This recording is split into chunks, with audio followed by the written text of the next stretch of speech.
आपला स्वातंत्र्य दिन आपण अतिशय उत्साहाने साजरा करतो आहोत। त्या निमित्ताने महापालिकेने गेल्या वर्षभरात जी काही कामगिरी केली त्याचं मी थोडक्यात आपल्यासमोर सादरीकरण करतो।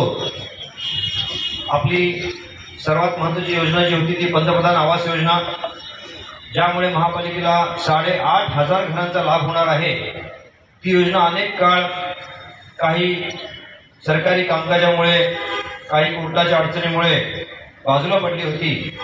ती आपण हाती घेऊन त्या योजनेचा महापालिकेकडे संपूर्ण कारभार सोपवलेला आहे आणि लवकरच ही योजना आपली सुरुवात होईल। 10.76 हेक्टर एवढ्या एरियावर चाळीसरा येथे ही योजना होत आहे। एक मोठी अचीवमेंट आपल्याला महापालिकेला मिळाली। त्याच्यानंतर आपण सर्वांनी पाहिलं असेल की 100 MLD पाणी पुरवठा, अतिरिक्त पाणी पुरवठा सध्या आपल्याला 125 MLD पाणी पुरवठा होतो। त्याच्या व्यतिरिक्त 100 MLD पाणी पुरवठा ही जी योजना आहे अमृत 2 मधली, ही माननीय पंतप्रधान श्री नरेंद्र मोदी यांच्या हस्ते ऑनलाईन सोलापूरद्वारे उद्घाटन झालं। 100 MLD योजना ऑलरेडी कार्यान्वित झालेली आहे। त्यामुळे भिवंडीकरांची आगामी 25 वर्षाची पाण्याची गरज भागणार आहे अशी भव्यदिव्य ही योजना आहे। त्याचा सर्वांना लाभ मिळेल। भिवंडी शहराच्या विषयी नागरिकांची नेहमी तक्रार असते, स्वच्छता आणि रस्ते। मी आपल्याला अभिमानाने सांगू इच्छितो, यावेळी बकरीचा जो महोत्सव झाला त्या बकरीच्या महोत्सवामुळे आमचे जेवढे कर्मचारी होते त्या कर्मचाऱ्यांनी इतकं सुंदर काम केलं की अनेक संबंधित ज्या संस्था होत्या मुला मौलवींच्या त्या सर्वांनी येऊन आम्हाला प्रशस्तीपत्रक दिलेलं आहे आणि केवळ 3 दिवसाच्या कालावधीत संपूर्ण शहर पूर्ववत करण्यात आम्हाला यश मिळालं। सकाळी 6 पासूनचं आमचं नियोजन होतं। जिथे जिथे स्लॉटरिंग सेंटर होती 39 संख्या होती जी त्याची आम्ही 52 केली आणि त्या स्लॉटरिंग सेंटरच्या ठिकाणी पाण्याच्या गाड्या, त्याचप्रमाणे डिसइन्फेक्टंट्स आणि संपूर्ण जे रेंजंट्स असतात ते उचलून न्यायला आमचे सफाई कर्मचारी यांनी अथक प्रयत्न केला।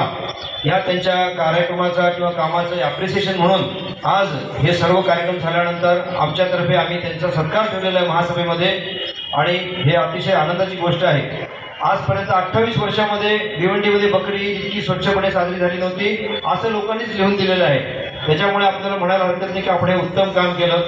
याचबरोबर आरोग्य विभाग जो आमचा आहे तो अतिशय मोठ्या प्रमाणात काम करतो आहे। आपण पाहिलं असेल टीबी मुक्त भारतचं पंतप्रधान नरेंद्र मोदी यांचं स्वप्न आहे ते 100% आपण भिवंडीमध्ये अचीव करू। आमच्या आरोग्य विभागाचे कर्मचारी रात्रंदिवस काम करत आहेत। आशा स्वयंसेवकांच्या मदतीने घराघरात जाऊन आपण टीबीचा जो प्रचार प्रसार करत आहोत। त्याचप्रमाणे कुठलाही टीबीचा रुग्ण आढळला तर त्या रुग्णाला मोफत औषधोपचार सरकारतर्फे मिळतात। त्याचवेळी निक्षय मित्र म्हणून एक योजना आपण सुरू केली, त्याच्यामध्ये टीबी पेशंटसाठी 6 महिन्याचा जो पोषण मूल्य आहार असतो तो आम्ही आमच्या पदरच्या खर्चाने दिलेला आहे। म्हणजे महापालिकेचा खर्च व्यतिरिक्त अनेक नगरसेवक, अनेक सामाजिक संस्था आणि अनेक राजकीय नेते तसेच आमचे कर्मचारी अधिकारी माझ्या सकट आम्ही आमच्या खिशातून पैसे देऊन निक्षय मित्र योजना ही राबवलेली आहे। याचनंतर जो रस्त्याचा प्रश्न असतो आपल्याला सांगू इच्छितो की 52 रस्ते महत्त्वाचे भिवंडीतले MMRD आणि PWDच्या तर्फे कॉन्क्रिटीकरण होत आहे। यांचा ऑलरेडी बऱ्याच लोकांचे कार्यादेश देऊन झालेले आहेत, परंतु ते MMRDच्या मार्फत आणि PWDच्या मार्फत आहे। त्या कामावर महापालिकेचे लक्ष आहे। दरम्यानच्या काळात नागरिकांना जो काही त्रास होतो त्याबद्दल नक्कीच महापालिका प्रशासन हे अतिशय काळजीपूर्वक ज्या काही स्टेप्स घ्यायचे ते घेत आहे। याच्यानंतर आता प्लास्टिक अस्फाल्ट म्हणून एक नवीन टेक्नॉलॉजी आहे आणि कालच माननीय मुख्यमंत्री एकनाथ शिंदे यांच्या उपस्थितीत जी मीटिंग झाली तर त्या मीटिंगमध्ये त्यांनी एक नवीन अजून टेक्नॉलॉजी सांगितलेली आहे, तेही केमिकल आम्ही ठाणे महापालिकेकडून मागवतो आहे, जेणेकरून आपली जी खड्डे भरणी होती ती विनाविलंब व्हावी. खड्ड्याचा प्रश्न हा मोठा आहे, त्याला दोन कारणं आहेत. इथं असणारं पर्जन्यमान आणि त्याच्यामुळे जो डांबर जे असतं खड्ड्यावर ते टिकत नाही, ते राहत नाही. त्याचप्रमाणे भिवंडी शहरातून जी हेवी व्हेकलची ट्रॅफिक होते आहे, जे रिंग रोडच्या ऐवजी भिवंडी शहरातनं जातात, त्यांच्यासाठी हे रस्ते बनलेले नाहीत. त्याच्यामुळे वारंवार रस्त्याला खड्डे पडतात. तथापि प्रशासन याबाबतीत अतिशय सजग आहे. हे सर्व नागरिकांना मी जाणीव करून देऊ इच्छितो. खड्ड्यासाठी बरेचसे आंदोलन, बरेचसे मोर्चे झाले, पण लक्षात घ्या की गेली 20 वर्षात या कुठल्याही रस्त्यांच्यावर कॉन्क्रिटीकरण झालेलं नाही. त्यामुळे वारंवार जो खर्च येतो तो खर्च टाळावा आणि एकदाच परमनंट कॉन्क्रिटीकरण व्हावं, यासाठी मी वैयक्तिकरित्या शासन स्तरावर पाठपुरावा करत आहे. याची आपण खात्री बाळगा. याला जो काही विलंब लागेल तो विलंब हा योग्य विलंब असेल, अनावश्यक विलंब नसेल, हेही आपण खात्री बाळगा.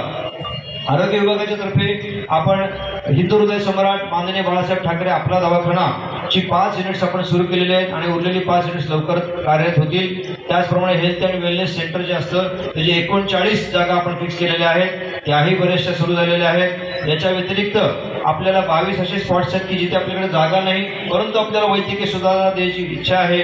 अशासाठी आपण आरोग्य संचालनालयामार्फत पाठपुरावा करून केवळ भिवंडीसाठी म्हणून खास पोर्टा केबिनची व्यवस्था केलेली आहे. ती मंजुरी पण झालेली आहे. शहराला 1ही रुपया खर्च न करता 22 ठिकाणी आपण पोर्टा केबिन बसवणार आहोत, ज्याच्यामध्ये आरोग्याच्या अत्याधुनिक सोयी असतील. पोर्टा केबिनचं कारण असं आहे की आपल्या ताब्यात काही जागा नाहीत, परंतु तिथे वैद्यकीय व्यवस्था देणं गरजेचं आहे. त्याचप्रमाणे आपले काही येणारे उत्सव जे आहेत, गणेशोत्सव आहे, नवरात्रोत्सव आहे, ईद उल नबीची मिरवणूक आहे, या सगळ्यासाठी या पोर्टा केबिनचा नक्कीच उपयोग होईल. या व्यतिरिक्त मागच्या वर्षी आपण पाहिलं असेल की आपण 3 बुलेट्स फायरसाठी आपण आपल्या कार्यात घेतलेलं आहे, महापालिकेच्या अग्निशमन दलामध्ये घेतलेलं आहे. अग्निशमन दलाचं अत्याधुनिकीकरण हा एक मोठा प्रोजेक्ट आम्ही हाती घेतला, कारण आपल्याला माहिती असेल की काळव्यापासून कर्जतपर्यंत आणि कसाऱ्यापर्यंत भिवंडी महापालिकेच्या अग्निशमन दलाला वर्दी दिली जाते आणि ते अतिशय उत्कृष्ट काम करतायत. त्याच्याबद्दल मला त्यांचा धन्यवाद आणि त्यांचा अभिमान वाटतो मला. परंतु त्यांना इक्विपमेंट्स पुरेशा प्रमाणात असणे आणि स्टाफची भरती असणे हेही गरजेचं आहे.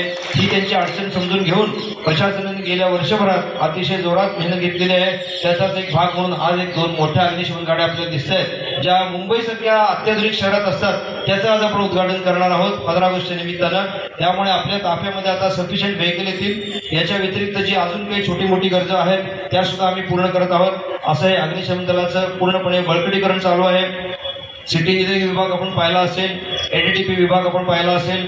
आपल्या या इथल्या शहरातले जे विकास करणारे बिल्डर, आर्किटेक्ट यांच्या आम्ही वारंवार मीटिंग घेऊन त्यांना सुद्धा आम्ही आपल्या सर्व कामामध्ये सहभागी करून घेतलेला आहे. आपल्याला अभिमानानं सांगू इच्छितो की